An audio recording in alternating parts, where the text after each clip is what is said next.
शान्तं शाश्वतं प्रमेयमनघं निर्वाणशान्तिप्रदं ब्रह्मा शम्भुफणीन्द्रसेव्यमनिशं वेदान्तवेद्यं विभुं रामाख्यं जगदीश्वरं सुरगुरुं मायामनुष्यं हरिं वन्देऽहं करुणाकरं रघुवरं भूपालचूडामणिं शांत सनातन अप्रमेय निष्पाप मोक्ष रूप परम शांति देने वाले ब्रह्मा शंभु और शेष जी से निरंतर सेवित वेदांत के द्वारा जानने योग्य सर्वव्यापक देवताओं में सबसे बड़े माया से मनुष्य रूप में दिखने वाले समस्त पापों को हरने वाले करुणा की खान रघुकुल में श्रेष्ठ तथा राजाओं के शिरोमणि राम कहलाने वाले जगदीश्वर की मैं वंदना करता हूँ।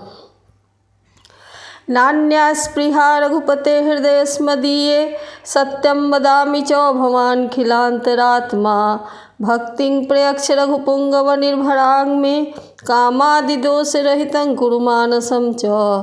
हे रघुनाथ जी, मैं सत्य कहता हूँ और फिर आप सबके अंतरात्मा ही हैं।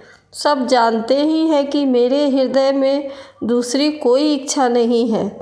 हे रघुकुल श्रेष्ठ, मुझे अपनी पूर्ण भक्ति दीजिए और मेरे मन को काम आदि दोषों से रहित कीजिए। अतुलित बलधामं हेमशैलाभदेहं दनुजवन कृशानुं ज्ञानिनाम अग्रगण्यं सकल गुण निधानं वानरानामधीशं रघुपति प्रिय भक्तं वात जातं नमामि। अतुल बल के धाम, सोने के पर्वत के समान कांति युक्त शरीर वाले दैत्य रूपी वन को ध्वंस करने के लिए अग्नि रूप ज्ञानियों में अग्रगण्य संपूर्ण गुणों के निधान वानरों के स्वामी श्री रघुनाथ जी के प्रिय भक्त पवन पुत्र श्री हनुमान जी को मैं प्रणाम करता हूँ। जामवंत के बचन सुहाए सुनि हनुमंत हरषि बन भाए तब लगी मोहि परिखेहु तुम भाई सही दुख कंद मूल फल खाई। जामवंत के वचन सुनकर हनुमान जी के हृदय को बहुत ही भाए। वे बोले, हे भाई, तुम लोग दुख सहकर कंदमूल खाकर तब तक मेरी राह देखना। जब लगी आवो सीत ही देखी होई काज मोहि हरस बिसेखी। यह कही नाई सबिन कहूँ माथा चले उहर सिंहिए धरि रघुनाथा। जब तक मैं सीता जी को देखकर लौट न आऊँ काम अवश्य होगा, क्योंकि मुझे बहुत ही हर्ष हो रहा है यह देखकर और सबको मस्तक नवाकर तथा हृदय में श्री रघुनाथ जी को धारण करके हनुमान जी हर्षित होकर चले। सिंधु तीर एक भूधर सुंदर कौतुक कूद चढ़े उता ऊपर बार बार रघुबीर संभारी तड़के पवन तनय बल भारी। समुद्र के तीर पर एक सुंदर पर्वत था। हनुमान जी खेल से ही कूदकर उसके ऊपर जा चढ़े और बार बार श्री रघुबीर का स्मरण करके अत्यंत बलवान हनुमान जी उस पर बड़े वेग से उछले। जेहि गिरि चरण देई हनुमंता चले उसोगा पाताल तुरंता। जिमि अमोघ रघुपति कर बाना एही भांति चले हनुमाना। जिस पर्वत पर पैर रखकर चले, जिस पर से वे उछले, वह तुरंत ही पाताल में धंस गया। जैसे श्री रघुनाथ जी का अमोघ बाण चलता है, उसी तरह हनुमान जी चले। जलनिधि रघुपति दूत बिचारी तय मैनाक हो ही श्रमहारी। समुद्र ने उन्हें श्री रघुनाथ जी का दूत समझकर मैनाक पर्वत से कहा कि हे मैनाक, तू इनकी थकावट दूर करने वाला हो, अर्थात इन्हें विश्राम दे। हनुमान तेहि परसा कर पुनि कीन्ह प्रणाम राम काज कीन्हे बिनु मोहि कहाँ विश्राम। हनुमान जी ने उसे हाथ से छू दिया, फिर प्रणाम करके कहा, हे भाई, श्री रामचंद्र जी का काम किए बिना मुझे विश्राम कहाँ। जात पवन सुत देवन देखा जाने कहूँ बल बुद्धि विशेखा। सुरसा नाम यहिन के माता, पठैन आई कही तेहि बाता। देवताओं ने पवन पुत्र हनुमान जी को जाते हुए देखा। उनकी विशेष बल बुद्धि को जानने के लिए उन्हें सुरसा नामक सर्पों की माता को भेजा। उसने आकर हनुमान जी से यह बात कही, आज सुरन मोहि दीन यहारा, सुनत बचन कह पवन कुमारा।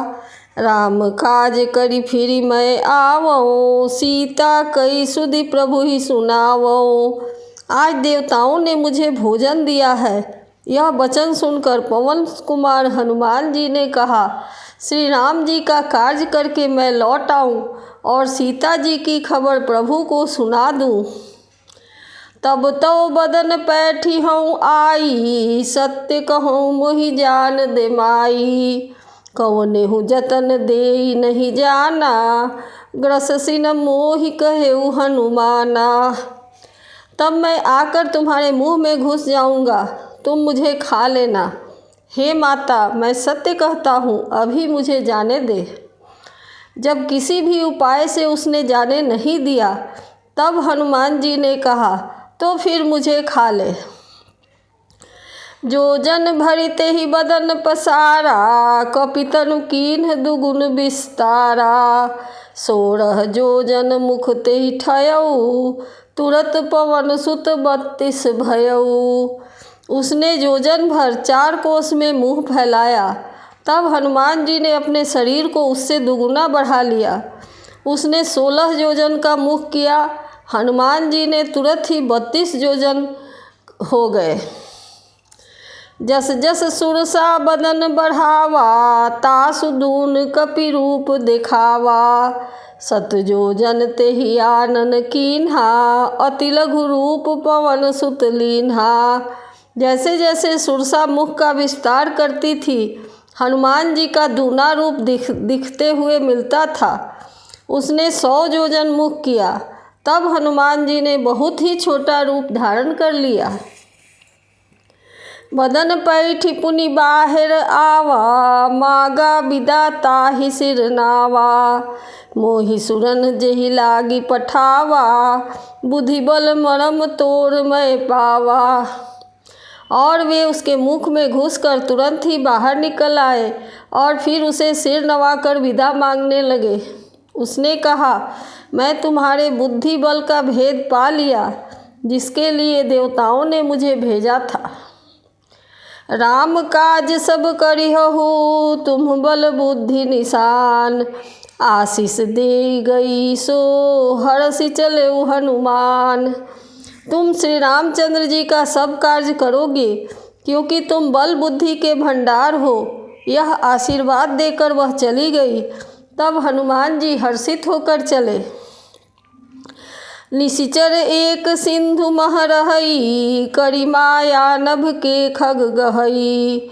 जीव जंतु जे गगन उड़ाही, जल बिलो की तिनके परिछाही। समुद्र में एक राक्षसी रहती थी। वह माया करके आकाश में उड़ते हुए पक्षियों को पकड़ लेती थी। आकाश में जो जीव जंतु उड़ा करते थे, वह जल में उनकी परछाई देखकर गहई छाह सक सो न उड़ाई, एहि विधि सदा गगन चर खाई। सोई छल हनुमान कह कीन्हा, तासु कपट कपि तुरत ही चिन्हा। उस परछाई को वह पकड़ लेती थी, जिससे वे उड़ नहीं सकते थे और जल में गिर पड़ते थे। इस प्रकार वह सदा आकाश में उड़ने वाले जीवों को खाया करती थी। उसने वही छल हनुमान जी से भी किया। हनुमान जी ने तुरंत ही उसका कपट पहचान लिया। ताहि मारी मारुत सुत बीरा, बारिधि पार गयौ मति धीरा।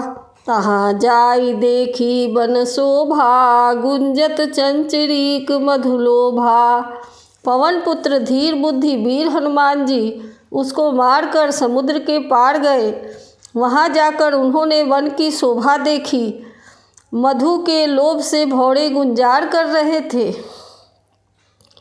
नाना तरु फल फूल सुहाए, खग मृग वृंद देखी मन भाए। शैल विशाल देखी एक आगे, तापर धाई चढ़े उभय त्यागे। अनेकों प्रकार के वृक्ष फल फूल से शोभित हैं। पक्षी और पशुओं के समूह को देखकर तो वे मन में बहुत ही प्रसन्न हुए। सामने एक विशाल पर्वत देखकर हनुमान जी भय त्याग कर उस पर दौड़कर जा चढ़े। उमा न कछु कपि कहि अधिकाई, प्रभु प्रताप जो काल ही खाई। गिरि पर चढ़ी लंका ते ही देखी, कही न जाई अति दुर्ग बिसेखी। शिव जी कहते हैं, हे उमा, इसमें बानर हनुमान जी की कुछ बड़ाई नहीं है। यह प्रभु का प्रताप है जो काल को भी खा जाता है। पर्वत पर चढ़कर उन्होंने लंका देखी। बहुत ही बड़ा किला है, कुछ कहा नहीं जाता। अति उतंग जल निधि चहुपासा, कनक कोट कर परम प्रकाशा। वह अत्यंत ऊंचा है, उसके चारों ओर समुद्र है। सोने के चहारदीवारी का परम प्रकाश हो रहा है। कनक कोट विचित्र मणिकृत सुंदरायतना घना, चौहट हट सुबट बीथी, चारुपुर बहुविधि बना। गजबाजी खच्चर निकर पदचर, रथ बरु तन को गनय। बहुरूप निश्चर जूथ अति बल, सेन बरनत नहीं बनय। विचित्र मणियों से जड़ा हुआ सोने का परकोटा है। उनके अंदर बहुत से सुंदर सुंदर घर हैं। चौराहे, बाजार, सुंदर मार्ग और गलियां हैं। सुंदर नगर बहुत प्रकार से सजा हुआ है। हाथी, घोड़े, खच्चरों के समूह तथा पैदल और रथों के समूहों को कौन गिन सकता है। अनेकों रूपों के राक्षसों के दल हैं। उनकी अत्यंत बलवती सेना वर्णन करते नहीं बनती।